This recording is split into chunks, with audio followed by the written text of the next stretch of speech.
علامہ اقبال علیہ رحمہ فرماتے ہیں کہ میں گھر آیا اور ہمارے گھر کے سامنے ایک سائل کھڑا تھا. سائل چوں قضائے مبرم ہے، جس طرح قضائے مبرم ہوتی ہے، ٹلتی نہیں ہے، اس طرح وہ ٹلنے والا ہی نہیں تھا. میں نے اس کو لا کہا بابا چلا جا، معاف کر، لیکن وہ ضد کر کے گھر کے دروازے کے اوپر کھڑا تھا. میں لاؤبالی کی عمر تھی تو سکول سے آیا تھا، میرے ہاتھ میں چھوٹی سی چھڑی تھی، تو میں نے اس کے کاسے کے اوپر ماری تو وہ کاسا ٹوٹ کے گر گیا اور اس کے اندر جو سارے دن کی ریزگاری جمع کی تھی وہ بھی بکھر گئی. تو کہتے ہیں کہ وہ ریزگاری اکٹھی کرنے لگا اور میرے والد شیخ نور محمد اندر سے کہیں دیکھ رہے تھے تو وہ باہر آئے. انہوں نے وہ ریزگاری اکٹھی کر کے اس کو دی اور اس کو اور پیسے دیے اور اس سے معذرت کی اور اس کو رخصت کیا اور مجھے بازو سے پکڑ کے اندر لے گئے. اقبال کہتے ہیں میں نے ساری زندگی اپنے والد گرامی کو یوں بلک بلک کے روتے نہیں دیکھا تھا. میرے والد نے مجھے بٹھا لیا اور کہنے لگے کہ اقبال، اگر قیامت کے دن رسول اللہ نے پوچھ لیا کہ تیرا بیٹا فقیروں کے کاسے توڑتا تھا تو بتا میں حضور کو جواب کیا دوں گا. تو کہتے ہیں کہ بس وہی لمحہ میری تربیت کا تھا. بلکہ اقبال پھر ساری زندگی کہا کرتے تھے نام تو از پدر آموختم، حضور آپ کا نام، آپ کی محبت میں نے اپنے باپ سے سیکھی.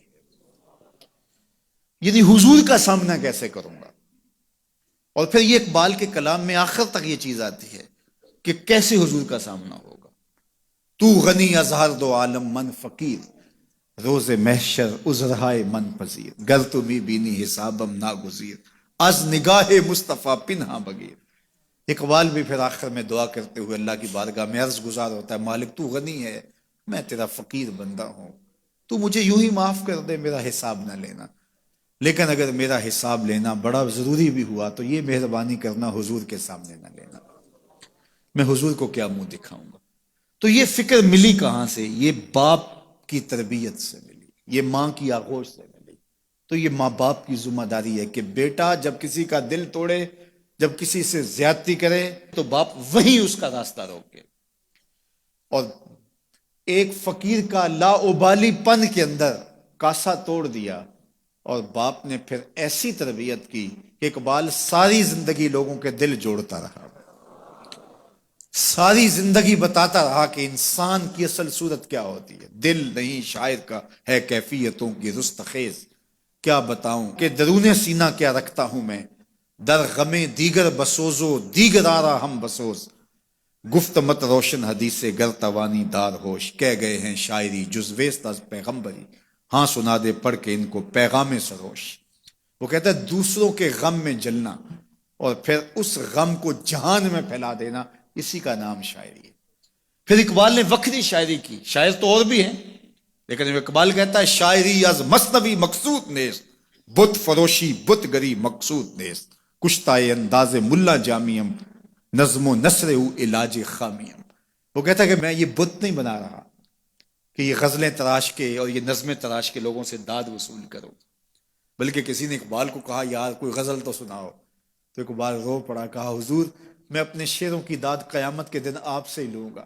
یارا مرا غزل خانے شمردن، یاروں نے تو مجھے غزل خاں سمجھ لیا، میرا تو مقصد ہی اور ہے. بلکہ ان شعراء پہ تنقید اقبال نے کی، عشق و مستی کا جنازہ ہے تخیل ان کے اندیشہ تاریخ میں قوموں کے مزار، چشم آدم سے چھپاتے ہیں مقامات بلند، کرتے ہیں روح کو خوابیدہ بدن کو بیدار.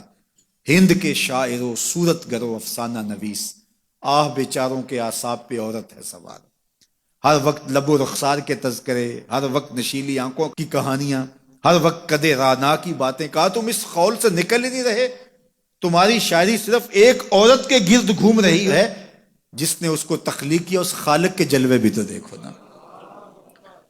تو اقبال پھر اقبال بنتا ہے اور اس کو یہ شعور، یہ آگہی، یہ نور ملتا کہاں سے ہے؟ یہ باپ سکھاتا ہے. باپ کے بعد پھر مولوی میر حسن ملتا ہے جو استاد اقبال کو اقبال بنا دیتا ہے.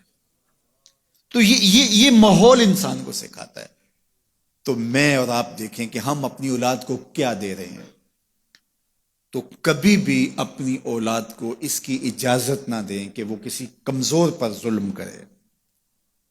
جب کمزور پر آپ کی اولاد ظلم کرتی ہے، زیادتی کرتی ہے، تو پھر وہ بڑی ہو کر کے ظالم بنے گی، جابر بنے گی۔